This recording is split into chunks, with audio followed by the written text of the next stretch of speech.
PM மோடியை சந்தித்த CM Vijay.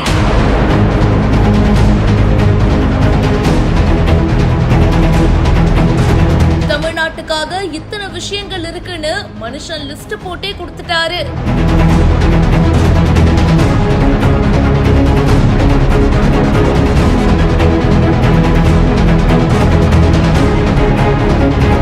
Mekedatu அணை திட்டத்துக்கான பூமி பூஜையில ஸ்டார்ட் பண்ணி தமிழக மீனவர்கள் வரைக்கும் PM மோடி அவர்களை CM விஜய் டெல்லியில போயிட்டு மீட் பண்ணிருக்காரு. சோ அதுல முக்கியமான விஷயம்லாம் என்ன பேசியிருக்காங்கன்னு பாத்துடலாமா? காவிரி ஆற்றின் குறுக்கே மேகதாது அணை திட்டத்துக்கான பூமி பூஜையை நடத்த போறதா கர்நாடக அரசு அறிவிச்சிருக்கு. கேரளா, பாண்டிச்சேரி, தமிழ்நாடு இந்த இணை ஆற்றுப்படுகையுடைய ஒப்புதல் இல்லாம மேற்காணும் திட்டத்தை அனுமதிக்க கூடாது அப்படின்னு அவரு ரெக்வஸ்ட் பண்ணிருக்காரு. கூடவே இந்த வருஷம் 12 கைது சம்பவங்கள்ல 58 தமிழக மீனவர்கள் இலங்கையுடைய காவல்ல இருக்காங்க. 266 படகுகள் பறிமுதல் செய்யப்பட்டிருக்கு. சோ மீனவர்களை மீட்கிறதுக்கு இலங்கை அரசு கிட்ட இந்திய அரசு வலியுறுத்தணும் அப்படின்னும், தமிழ்நாட்டுல நடக்கிற அரசு நிகழ்ச்சிகள்ல தமிழ்தாய் வாழ்த்து பாடல் முதல்ல பாடணும், உள்துறை அமைச்சகத்தால உரிய தெளிவுரையின வழங்குமாறும் முதலமைச்சர் அவர்கள் கேட்டுக்கிட்டாரு. மேலும் பல விஷயங்களை டிஸ்கஸ் பண்ணிருக்காங்க. இந்த வீடியோ பத்தின உங்களுடைய கருத்துக்களை சொல்லுங்க. மேலும் பல செய்திகளுக்கு பிஹைண்ட் ரூட்ஸ் நியூஸ் இப்பவே ஃபாலோ பண்ணுங்க.